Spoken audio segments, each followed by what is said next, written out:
SP BSP रालोद महागठबंधन ने अपने लोकसभा चुनाव अभियान का बिगुल फूंकते हुए रविवार को जनता का आह्वान किया कि वो देश का भविष्य तय करने वाले इस चुनाव में बीजेपी को सत्ता से उखाड़ फेंकें।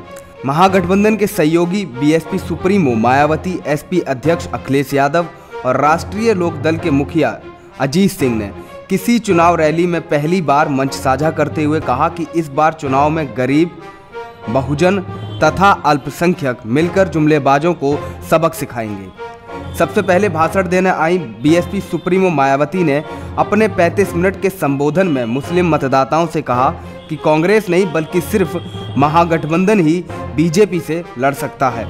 कांग्रेस ने महागठबंधन को हराने के लिए ही अपने प्रत्याशी खड़े किए हैं। अगर बीजेपी को हराना है तो मुस्लिम बिरादरी के सभी लोग अपने वोट बांटने के बजाय महागठबंधन को एक तरफा वोट दें।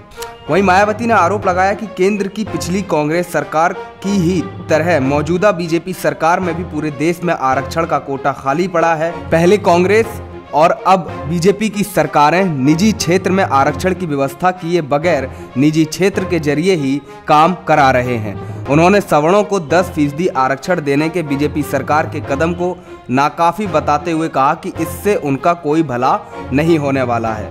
वहीं एसपी प्रमुख अखिलेश यादव ने कहा कि महागठबंधन को महामिलावट और शराब बोलने वाले लोग सत्ता के नशे में हैं। ये महामिलावट का नहीं, महापरिवर्तन का गठबंधन है। ये नई सरकार देने और नया प्रधानमंत्री बनाने का गठबंधन है। ये गठबंधन चौधरी चरण सिंह की विरासत को आगे बढ़ाने जा रहा है।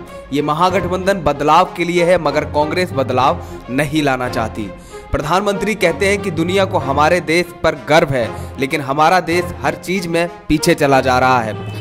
दुनिया के बाकी देश आगे बढ़ रहे हैं, वहीं हमारा देश पीछे जा रहा है। उन्होंने बीजेपी पर समाज को बांटने का आरोप लगाते हुए कहा कि अंग्रेजों की तरह देश और समाज को बांटकर सरकार बनाने का प्रयास अब की जनता सफल नहीं होने देगी। वहीं सबसे आखिरी में अपने भाषण में रालोद मुखिया चौधरी अजीत सिंह ने दावा किया कि इस दफा चुनाव में बीजेपी हारेगी ही नहीं बल्कि उसका सूफड़ा साफ हो जाएगा। उन्होंने कहा कि गरीब आदमी के पास एक ही ताकत है, वो है 5 साल में सरकार बदलने की, मगर बीजेपी इसे खत्म करना चाहती है। बीजेपी अध्यक्ष अमित शाह कहते हैं कि अगर भाजपा जीत गई तो 50 साल राज करेगी। सोचिए, ये लोग आपका संवैधानिक हक छीन लेना चाहते हैं। प्रधानमंत्री अब कह रहे हैं कि तुम मुझे वोट दो, मैं तुम्हें 2000 रुपए दूंगा। प्रधानमंत्री तो देश का होता है, लेकिन वो भाजपा के प्रधानमंत्री बने, वे हमारे प्रधानमंत्री नहीं हो सकते।